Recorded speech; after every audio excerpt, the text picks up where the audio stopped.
¿Cómo están? Bienvenidas, bienvenidos al escenario del poder. Comienza Stock disponible por Vía X. Conversaciones necesarias, ¿no? Bien lo sabes, para entender hacia el rumbo de este Chile que estamos escribiendo día a día entre todas y entre todos. Reflexiones desde la cultura, desde el pensamiento y hoy desde también la filosofía en el juego del poder.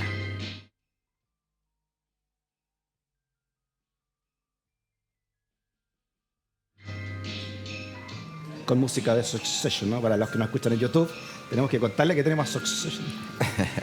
Don Mario Sobarzo, don Hugo Herrera, bienvenidos a ambos, ¿eh? Que estén muy bien. Muchas gracias por la invitación. Hugo Herrera, muchas gracias por venir, don Mario Sobarzo. Muchas gracias, Freddy, a ti. Ambos académicos, ambos doctores en filosofía, para entender desde distintos ángulos lo que estamos viviendo. Hugo, empecemos contigo, ¿no? ¿Cómo recibiste este 11 de septiembre? Todo lo que sigue ocurriendo en un par de meses más, tiene que entregarse un nuevo proyecto constitucional para ser votado en dicembre. Y mira lo que está pasando, ¿no? ¿Cómo agarramos, ¿no? este país para análisis? A ver, yo creo que este 11 se caracterizó en cierta manera por una mayor polarización, yo diría, en relación a, por ejemplo, los 40 años, que es lo que más cercano tenemos en la memoria. Ahora, no es una polarización que haya advenido de pronto, sino que ya se veía en los escenarios electorales, sobre todo porque por la derecha tenemos dominando al sector republicano sobre los partidos tradicionales. Y por la izquierda, bueno, el polo más activo, más fuerte es el del Frente Amplio y el Partido Comunista por sobre lo que uno podría llamar la exconcertación. Entonces, en ese sentido, creo que se enmarca un poco dentro de ese esquema. La pregunta es cómo seguimos, porque hay que consensuar un texto constitucional y ahí todo está muy enredado todavía, muy mezclado. Es pronto, me parece, para hacer predicciones. Pero lo que sí uno podría decir a esta altura, es mi convicción por lo menos, es que necesitamos algún símbolo, algo en común para empezar a echar a andar al país luego de la crisis del Bicentenario o la crisis del 18 de octubre. Pronto tendremos a Danilo Herrera que nos va a contar en qué va, ¿no? Trabaja todos los días ya en esta convención. ¿Cómo se llamará la convención? Consejo le pusieron, ¿no? Consejo. Para ver en qué va, ¿no? Y qué es lo que se está aprobando ahí. ¿Cómo lo viviste tú, Mario, ¿no? ¿Cómo lo analizas? Bueno, yo creo que en el caso personal, por supuesto con un poco de pena, siempre los 11 de septiembre son instancias tristes, por todo lo que significa, ¿no? No es una cosa nueva y desde la perspectiva que uno quiera, nunca es celebrable, yo creo, la destrucción de la democracia en el contexto que sea. Eso es como lo primero. Lo segundo es que, bueno, más allá de esto, ¿no? El tema de los actos, el tema de las ceremonias en torno a eso, me dejó con un gusto a poco, de todas maneras. No sentí que se cumpliera ninguno de los objetivos estratégicos que tenía creo, el gobierno respecto a la celebración, a la conmemoración, perdón, del acto. Creo que generó suspicacias en todos lados, finalmente.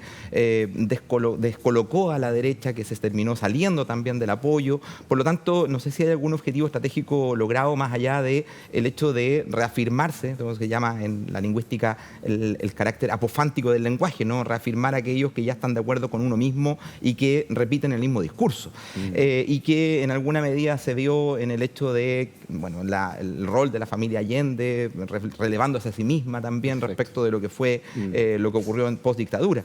Entonces, o en dictadura. Entonces, la verdad es que eso me deja con gusto a poco. Me parece que se fue mucho por el lado de lo que era lo simbólico y poco por el lado de los contenidos respecto del tema. Como dice Hugo, vemos una convención, una comisión constitucional que está llevando algo muy a contrapelo, ¿no? Aquí tenemos una conmemoración de un tipo y al otro lado una convención que está haciendo otra cosa completamente opuesta. Entonces, eso habla también de una contradicción en el tipo de discurso y también una contradicción en el tipo de símbolo que estamos construyendo. Sí, se preguntaba incluso Cristóbal Belolio el día de hoy, puso un tuit, ¿no?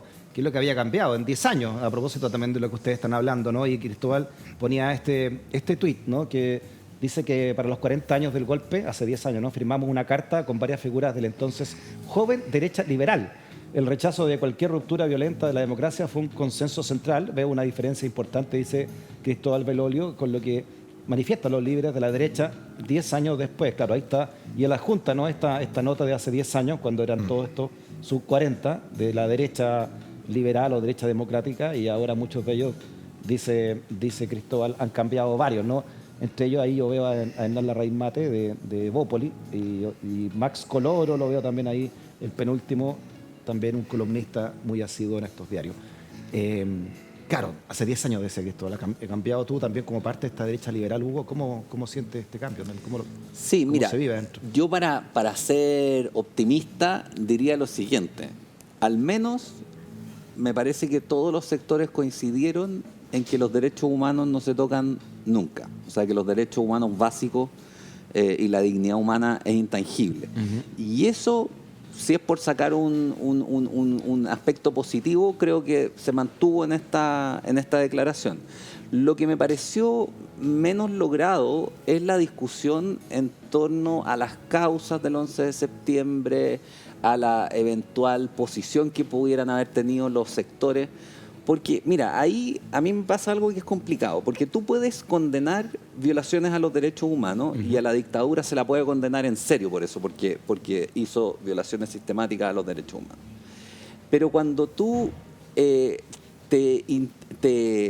entras, digamos, a entender el episodio o el periodo de Salvador Allende y la polarización del país, a mí me parece que uno no puede, así de buenas a primeras, condenar con la misma fuerza al menos a todo un sector político o a dos sectores políticos en este caso, que es la CODE, que incluía a la democracia cristiana y a la derecha. El escenario es radicalmente distinto de hoy día. Tú en esa época tenías una cortina de hierro, la Unión Soviética, Checoslovaquia, donde habían invadido los tanques soviéticos. O sea, era un contexto que me parece que daba para que hubiera sectores, y no solamente los ricos, no solamente los más poderosos, que tuvieran legítimamente miedo a perder la democracia. Entonces, uno puede estar de acuerdo o en contra del golpe, uno puede estar de acuerdo o en contra de Allende. Pero así como yo, como alguien de derecha, no me siento con la capacidad de cuestionar moralmente a alguien que haya apoyado a Allende, yo creo que no es lo... Pero en cambio sí me siento con el derecho a poder criticar los silencios respecto de violación a los derechos humanos. Creo que al revés debiera valer algo similar. Tú no puedes poner al mismo nivel, por decirlo así, las torturas, las desapariciones, los abusos a los derechos humanos directamente perpetrados por la dictadura con un ambiente político en el que estaba metida, no sé, un 50, un 55% de la población. Sí, interesante lo que tú dices, Hugo, porque precisamente hacia eso apunta una estrategia de la derecha más dura, ¿no? Como por la UDI, que saca un comunicado el día de ayer donde dice en una parte de esta declaración pública, dice en el punto 5 ¿no? de este comunicado, es un comunicado de 8 puntos, en el punto 5 dice que era inevitable este golpe de Estado, ¿no? Y luego, en el punto más adelante, señala que están en contra de los derechos humanos. Entonces, esta estrategia de disociar lo que es un golpe a lo que las consecuencias que vinieron después es lo que es como, no sé, como a mi modo de entender, ¿no? Es como, qué pena que hayan lanzado la bomba, está bien que hayan lanzado la bomba, qué pena que haya muerto gente, ¿no? Es como... No, y lo de inevitable, o sea, yo estoy en contra con lo de inevitable. Tú no puedes decir que un hecho histórico es inevitable. La presidenta de Bópoli dijo que esto no puede ser así, ¿no? Claro. Que era completamente evitable un golpe de Estado y además tampoco se puede disociar un bombardeo a la moneda con las atrocidades que después todos sabemos que se cometieron, ¿no? Claro, ahí hay varias cosas, yo creo. Primero, hay que decir que las violaciones de derechos humanos comienzan antes de la dictadura, antes del 11 de septiembre. La semana antepasada, justamente, y la semana pasada también, estuvimos presentando un libro de los militares, de los marinos antigolpistas, que son los primeros detenidos. Empiezan a ser detenidos justamente en junio y para lo que es el momento del tanquetazo, el 29 de agosto, justamente ellos ya caen más de 60, 80 marinos son detenidos y torturados, ¿no? Dentro de lo que son las instituciones de la Armada, torturados por sus propios compañeros de fuerza. Entonces, no es que no supiéramos cómo venía la situación, eso es una primera cuestión. Lo segundo es que hay aquí un debate que es interesante y que yo creo que Hugo ha sido uno de los que ha dado esa discusión dentro de la derecha, entre dos modelos de derecha. Un modelo de democracia que instala el tema de lo que es la participación de la gente, o sea, la democracia como una ampliación de la participación y una ampliación de la igualdad, que está bastante cercano al concepto de democracia antiguo y un concepto de democracia más moderno que lo que enfatiza es en el tema de la institucionalidad. Cuando yo escuchaba justamente hoy día a Cristóbal Bellolio con la entrevista con Mirta Schindler, lo que él decía era justamente este aspecto, el aspecto de la institucionalidad, la democracia como institucionalidad. Pero esto está muy en desacuerdo con esta otra concepción de la democracia como ampliación de las posibilidades de participación democrática. Y yo creo que eso es una cuestión que la Unidad Popular viene a generar una ruptura, porque efectivamente, como dice Hugo, nunca antes en la historia habían habido esos niveles de participación, y eso sí que era un peligro en términos reales para la oligarquía, que finalmente es la que está detrás de una parte importante de la política chilena, no solamente de la política más de derecha, sino también una parte de la democracia cristiana. Y además hoy día, con mucho mayor razón, sabemos la importancia que tuvo la influencia de Estados Unidos en el golpe de Estado, que lo comienza a preparar desde antes del triunfo de Allende, o sea, desde mucho antes ya viene con participación, con acciones político-militares de desestabilización, incluyendo el asesinato de Schneider o incluyendo otras acciones que también son de carácter militar de desestabilización. Entonces, la verdad es que con un enemigo externo, lo que uno se plantea es hasta qué punto efectivamente los actores internos eran los verdaderos responsables de lo que estaba sucediendo. Hay un punto en el cual efectivamente hay una responsabilidad también de un Estado que en Latinoamérica ha tenido muchos golpes de Estado, no solamente acá. Deja sumarte también, no sé si ustedes vieron la nota que sacó ayer la alemana Deutsche Welle, la estatal Deutsche Welle, señalando que Alemania, posiblemente, ¿no?, porque están todavía los papeles no se han entregado, el servicio secreto alemán, según esta nota de la Deutsche Welle, habría pasado armas para los golpistas chilenos a través de Colonia Dignidad. O sea, el papel que según la Deutsche Welle habría cumplido su propio gobierno para desestabilizar también y apoyar a los golpistas chilenos, ¿no? Se suma obviamente a la CIA, pero también otras investigaciones que se hacen, por ejemplo, en Australia, ¿no? O sea, esto era una mancomunión de varios servicios secretos occidentales para derrocar un proyecto socialista distinto, que era, según nos decía Peter Corbyn, que lo entrevistamos la semana pasada, era muy peligroso para Estados Unidos, que funcionara un proyecto distinto al cubano para instalar un gobierno de izquierda, una vía socialista inédita, ¿no?, como lo pretendía hacer Salvador Allende y el gobierno europeo, ¿no? Interesante también todo lo que va dejando esto a nivel mundial, ¿no? ¿Tú sientes así también yo me se abre acuerdo, algo acá, ¿no?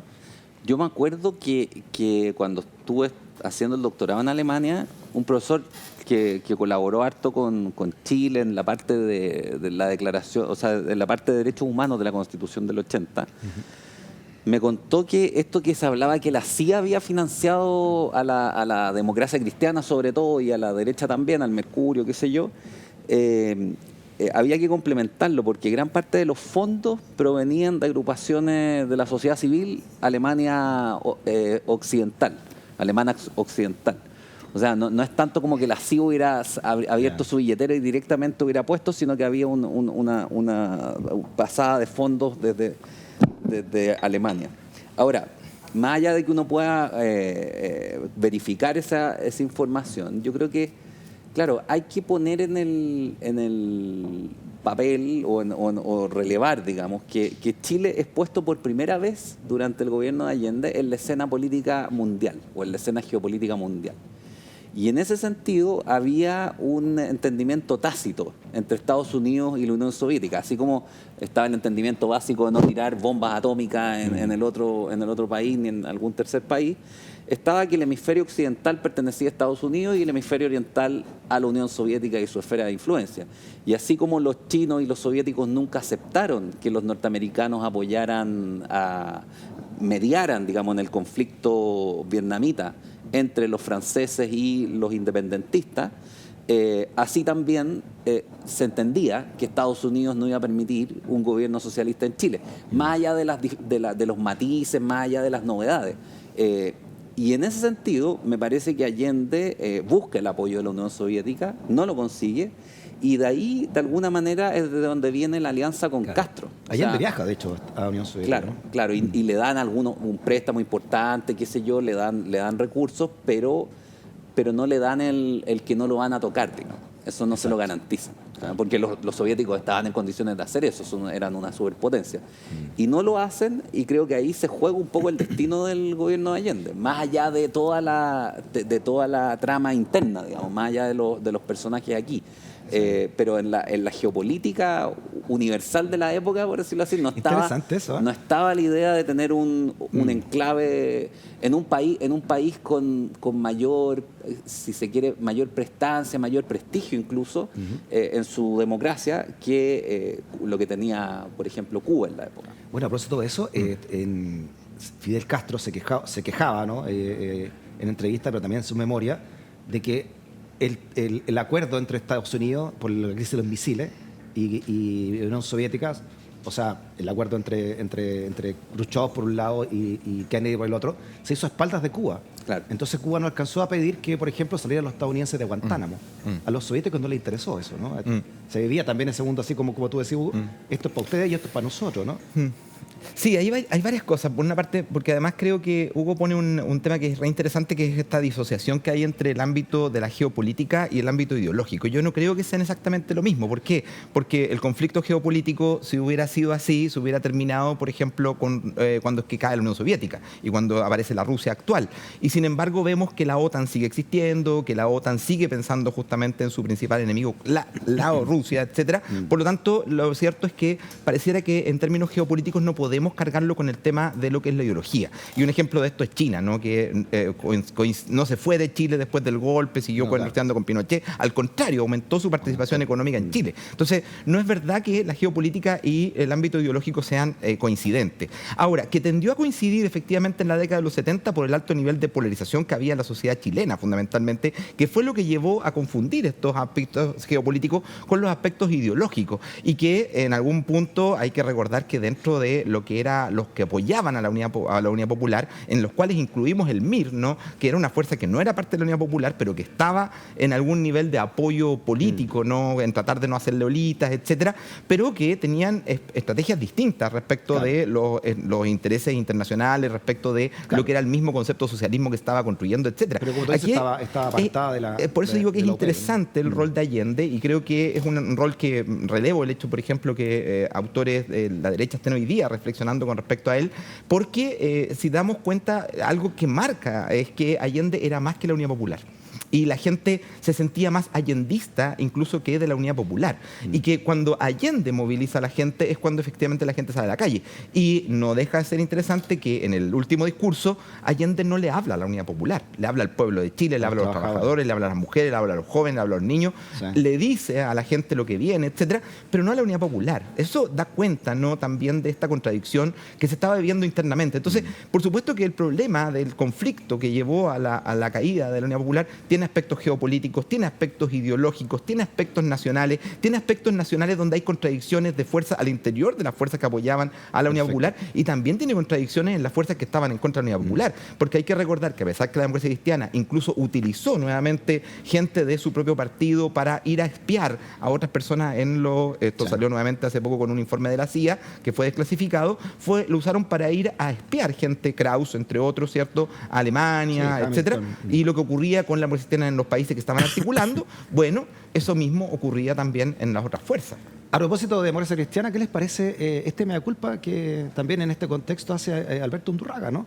A propósito de la actuación que tuvo la democracia cristiana pro golpe, ¿no? Y además la otra democracia cristiana con los 13 en contra del golpe al día siguiente de este, ¿no? Dice mea culpa, la dice que la complacencia inicial con el golpe quizás por ingenuidad.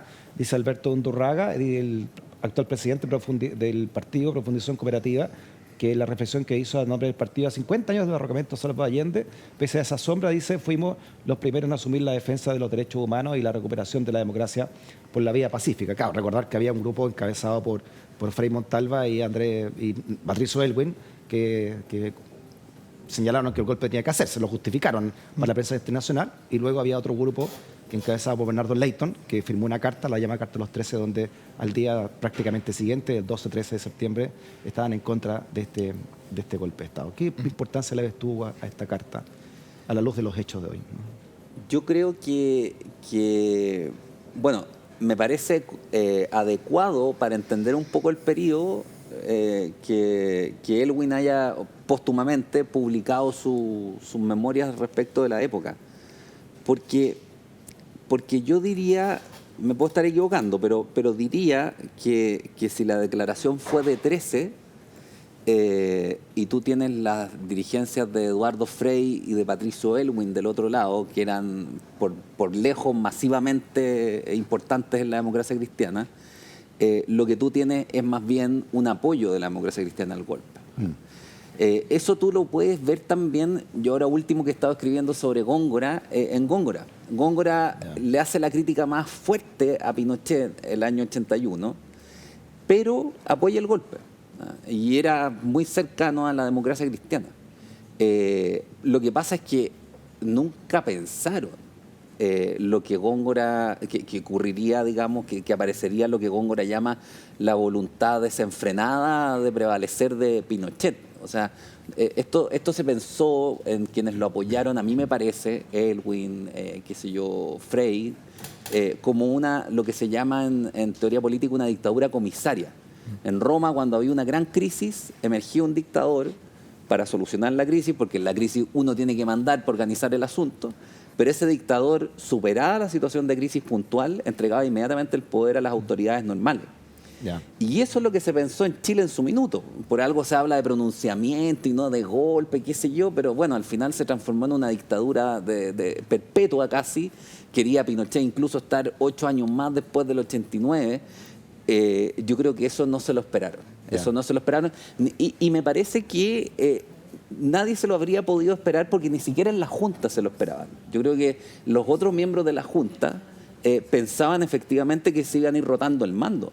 Pero de pronto Pinochet dice, no, yo soy el comandante de la fuerza más importante aquí, así que no hay más turno en el mando y el ejército se queda con el mando. A propósito de Góngora, ¿no? Y tú que has escrito harto, Arturo, o sea, esto, Hugo, perdón, ¿qué pasa con la derecha tradicional chilena? ¿Hacia dónde va? ¿No? Estoy pensando en Arturo Alessandri, por eso me equivoqué el nombre, por Arturo Alessandri, en esa derecha más tradicional, porque vinieron gente de derecha a apoyar esta conmemoración, ¿no? Incluso gente del barrio, ¿no? Como Santos, en fin, pero también de extranjeros como Macron, se mandaron sus saludos. ¿Hacia dónde va esta derecha chilena? Con esta diferenciación entre los que dijeron podía ser evitable y los que dijeron no, esto era inevitable. ¿Qué es lo que hay detrás de esa diferenciación? Sí, yo antes quería detenerme en algo que decía Hugo, que me parece súper interesante, que es este doble concepto de dictadura. Hoy día justamente salía un reportaje, una columna de un gran investigador chileno que analiza justamente estas temáticas, que hizo el libro sobre el pensamiento de Jaime Guzmán, y que él señala que lo que hay aquí es una instalación de una dictadura soberana, a diferencia justamente de este modelo. La dictadura soberana, Renato Cristi, es una dictadura creada, construida en la modernidad, y que tiene características muy especiales justamente porque intenta refundar un país, no intenta reconstruir algo. En cambio, las dictaduras comisariales lo que intentan hacer es mantener la estructura institucional existente, como era la dictadura justamente en Roma. Ahora, ¿qué es interesante de esto? Que la dictadura soberana, el poder se empieza a concentrar justamente en Pinochet cada vez más, y yo creo que eso es una de las cuestiones que más tiene amarrada a propósito de la diferencia entre lo que podría ser una derecha pinochetista y una derecha alessandrista, ¿no? Una derecha alessandrista que reivindicaba la democracia, que reivindicaba la toma del poder por vías políticas, etcétera. Sobre todo Jorge Alessandri, ¿no? Jorge Alessandri, ¿no? Estamos hablando Alessandri. justamente de Jorge Alessandri. En cambio, versus lo que es el modelo de Pinochet, donde es que lo que se construye es una derecha más bien de índole populista, construida en torno a la figura de Pinochet y que le va quitando justamente no solamente importancia al interior de los partidos políticos, a las fuerzas políticas existentes detrás de él, sino también a las propias fuerzas armadas. Recordemos la salida justamente de lo que era Lee, la entrada de Matei, por ejemplo, dentro de lo que era la Junta de Gobierno. O sea, la forma de Pinochet de evitar justamente cualquier persona que le pudiera hacer sombra. Y en ese modelo se asemeja mucho más a otros tipos de dictadores que tienden a concentrar justamente el poder, y eso por supuesto va bastante en contra de lo que es esta imagen que en algún momento se quiere construir de un Pinochet que entrega el poder en forma democrática. Lo cierto es que es bastante contradictorio eso con lo que es la figura de Pinochet a lo largo de su historia, ¿no? Sí, por último, ¿qué pasa con el trasfondo del poder económico aquí, ¿no? Hay un libro de María Olivia Monkever que habla del saqueo de las empresas del Estado en manos de gran poderoso grupo económico que aún siguen presentes y que siguen manejando la política chilena a través de muchas vías, ¿no? ¿Cuál es el trasfondo de esos grupos que se enriquecieron a costa de la dictadura y que también siguen pesando como mecenas en muchos de estos partidos políticos, ¿no? A mí me parece que, por lo menos, que esos grupos son una severa dificultad para que surja una derecha propiamente política. O sea, en Chile, por circunstancias de la historia, digamos, no solamente se debilita el Estado, producto de privatizaciones a gran escala, pero de un desmantelamiento también en el ámbito de la educación, por ejemplo, que era tan importante. O sea, la nación chilena se fue conformando gracias a un proceso educativo que se llevó a cabo desde el Estado principalmente. Y en ese sentido, creo que ese feudalismo, por decirlo así, de privatización, o ese modelo feudal de privatización que operó en Chile, donde no hay en verdad competencia, sino que hay grandes consorcios en distintas áreas, es profundamente contrario a un ideario liberal de derecha. Si el ideario liberal es que tiene que haber una economía privada para que haya división del poder social en un poder político, en un Estado fuerte, y un poder social en un mercado independiente de los recursos estatales. Pero eso requiere que el mercado esté también con el poder dividido. Si tú tienes grandes monopolios o grandes oligopolios... Una concentración del poder. Y eso además en ciertas familias, bueno, tú tienes un sistema más bien feudal que un sistema moderno de mercado. Y eso es algo que estudia también, me parece, la historia en Chile, y que tiene que ver con que en Chile nunca emergió propiamente una clase burguesa. Y esto es un tema que da para mucho, pero si uno piensa, por ejemplo, en Francia, los burgueses fueron los que votaron a los reyes. O sea, dentro de los burgueses tú tenías a Rousseau, a Montesquieu, no, perdón, era noble, pero tenías a Rousseau, tenías a Robespierre, que es el que condujo la revolución. Era un abogado joven, burgués, qué sé yo. Bueno, esa misma clase era la clase de los productores. En Chile uno podría preguntarse, bueno, la clase de nuestros productores, que por lo demás agregan bastante poca complejidad al proceso productivo, ¿está a la altura de clases burguesas de ese tipo, digamos? ¿O acaso nos falta una evolución todavía para llegar a algo así? Y yo creo que eso está en la base de muchas de las complejidades del proceso chileno y las rarezas, digamos, del proceso chileno. Montesquieu tiene esa gran frase que la libertad no es hacer lo que se quiere, sino lo que se debe. Una frase que podría marcar mucho este concepto de libertad que tanto enarbola un sector político, ¿no? como la derecha chilena. Nos quedan un par de minutos, pero quiero hacer una reflexión final de un minuto cada uno. ¿Hacia dónde va, no? ¿Hacia dónde va Chile o hacia dónde creen ustedes que debiéramos ir a partir de esto, Mario? Sí, igual me quiero agarrar algo de lo que dice Hugo con respecto a la derecha, ¿no? Que es muy interesante porque, bueno, por una parte yo ahí discreparía un poquito del concepto de que no hay una burguesía, porque de hecho la burguesía en Chile tiene plena conciencia de sí misma y son los dueños efectivamente del sistema empresarial, son los dueños de la tierra, etcétera. Y tiene una gran conciencia de clase justamente en su capacidad de interactuar con los partidos políticos de la propia derecha o con la democracia cristiana en algunos momentos. Pero otra cosa es la pequeña burguesía. Yo ahí sí coincido en que la pequeña burguesía es la clase que es ausente dentro de la sociedad chilena, justamente porque es una pequeña burguesía, y donde lo vemos es en el caso justamente de un Salvador Allende.